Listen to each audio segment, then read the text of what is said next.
The field of neuro-linguistic programming is marvelous but quite complex, especially knowing that all the people who made a name for themselves in that world have also developed their own methods in turn. On my end, one of the early reasons that fueled my passion in that field was that it taught me not just what to learn, but how to learn anything in life. And in this video, I will share with you some of the biggest secrets that can allow you to master NLP techniques, but also any field you are really interested in. We are going to divide this in 3 simple steps, and the first one is none other than identifying and tempering your fears. Basically, learning is always fast and easy, or like faster than you think at least, when you don't have any mental pressure that clutters or shadows your intuition.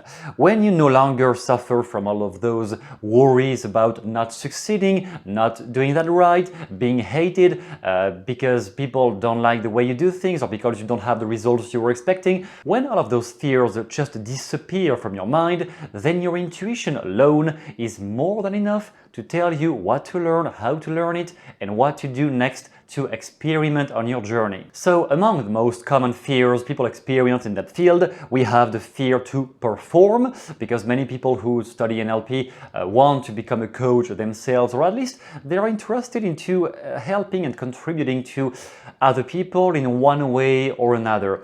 So with that in mind, with helping somebody to deal with some difficult life issue, there is the pressure to perform, to do it right. And when you have the hand, not the life, but the head of somebody into your hands, that might be a lot of pressure in your head for, I must say that right, I must do it right, because if I do something wrong, that person will not be helped, and that will be on me, that will be my fault. But not everything is your fault, and we have to get rid of some of those images that may clutter your mind.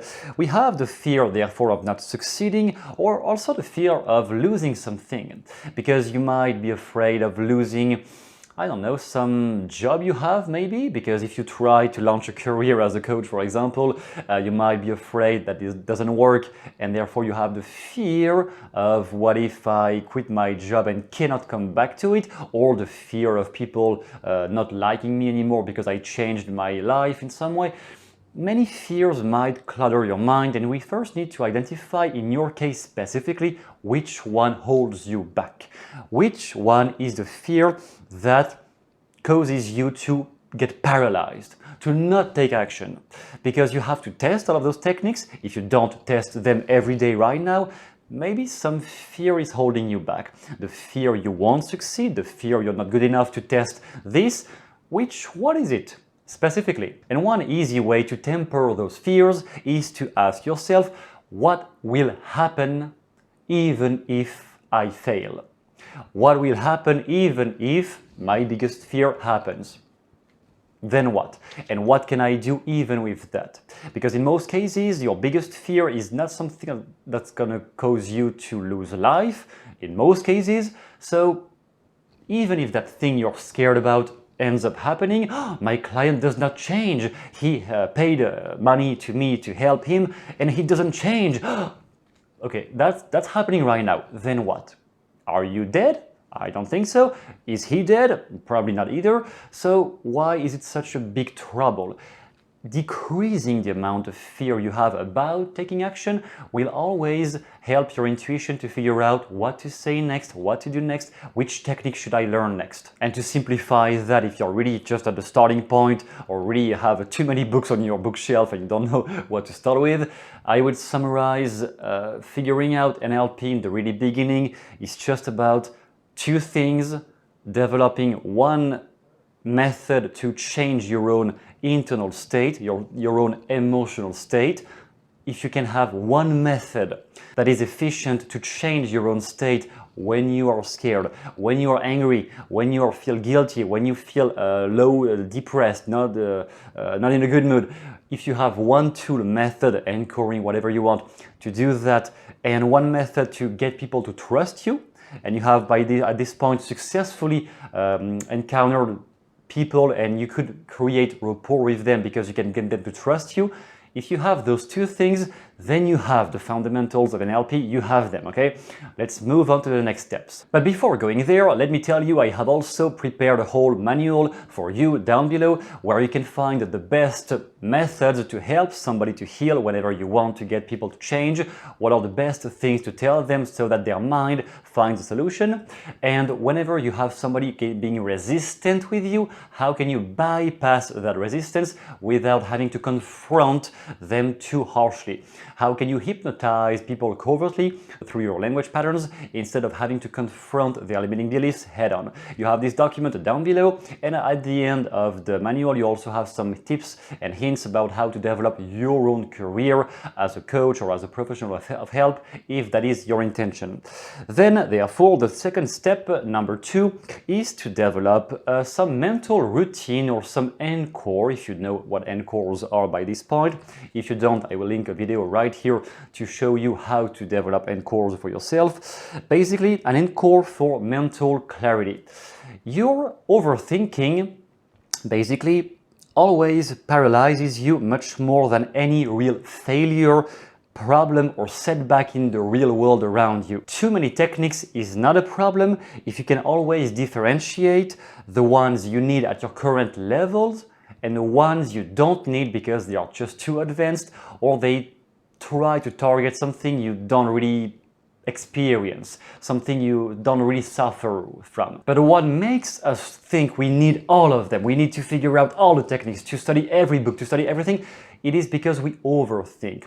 Usually because of fear, as we talked about in the first step. So fear is a whole element by itself. But even without fear, with the constant social media dopamine fast food of today, we are used to never keep our mind quiet, never. We are always like busy doing something else, thinking about this thing, that thing, or people endlessly stuck in work and always overthinking things about work, and they never really experience true mental clarity. However, when you do have that mental clarity, then you will figure out really easily what technique do you actually need to use, what do you need to put into use even if that is scary, because yes, you're not a professional yet, or you may not be the most advanced person ever yet. Even with that, you can start practicing your skills. So those things will become clear once your mind is quiet enough. So developing an encore for mental clarity might be as simple as using some calm music around you, or like in your earphone, some calm music, doing some deep breathing and slowing down your breath. Even if breath is not about language, but since our physiology is always linked to our emotional state, if you breathe more slowly, at the same time you listen to some calm music, then you might develop an encore just by remembering the sound of that music, that song, or just by accessing that deep breath again, once again. That can be your own physiological personal encore for mental clarity. Whenever you have that, you can fire that encore next every time you will need to figure out what's the next step. From all the techniques I have today to study, and I have this book I want to figure out, and I want to study this, I want to do that, and I have too many things on my task list. Mental clarity, what is the one thing that is really important, and what are the things you think you have to do only out of fear again?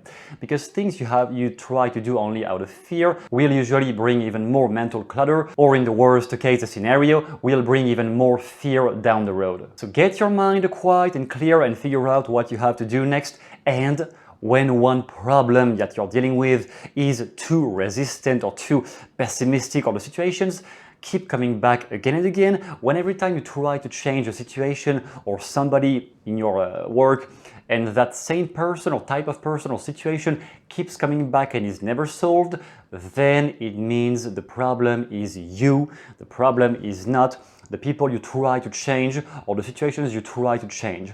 When something never changes despite you trying 2 or 3 times already, that means there is a deeper problem within you first.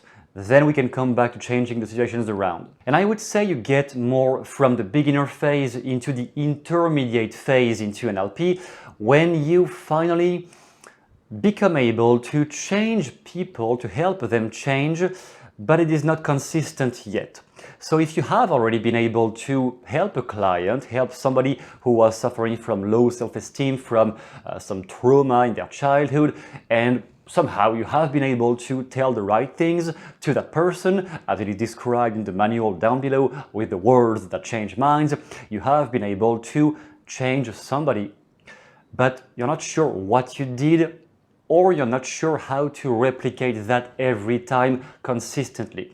That is the sign for me that you are intermediate. You do have skills, they're not consistent yet, and you may still have some blockages, but you have advanced on the path and you already have all the basic techniques you might require. And then the last step, my favorite, but also something that might be more difficult to access when you're just at the beginning, it is to define or develop a whole identity reframing through your own personal metaphor, your own subjective metaphor for who you are becoming on the identity level. Because again, learning can go extremely fast. Some skills can be acquired way faster than you think. Within a 12 months period, you can accelerate your progress way beyond what you thought possible. If that is not happening, or if you keep stumbling upon the same rock again and again and nothing is changing, then it means something about you again, something about your identity is not completely aligned. In that case, we have to figure out which new sense of identity could we jump into so that you no longer suffer from all of those problems and issues and blockages. As a disclaimer though, before giving you the technique, a strong sense of identity, in my opinion, will not be certified or fortified if it is not linked with actual real life experiences. If you try to pretend you are the best weight lifter in the world, you have the best lifting weight, but you have never lifted weight in your life, that belief may look like it is real into some hypnotic state, but that will not last once you are back into the awake state, because it is not linked with actual real life experiences.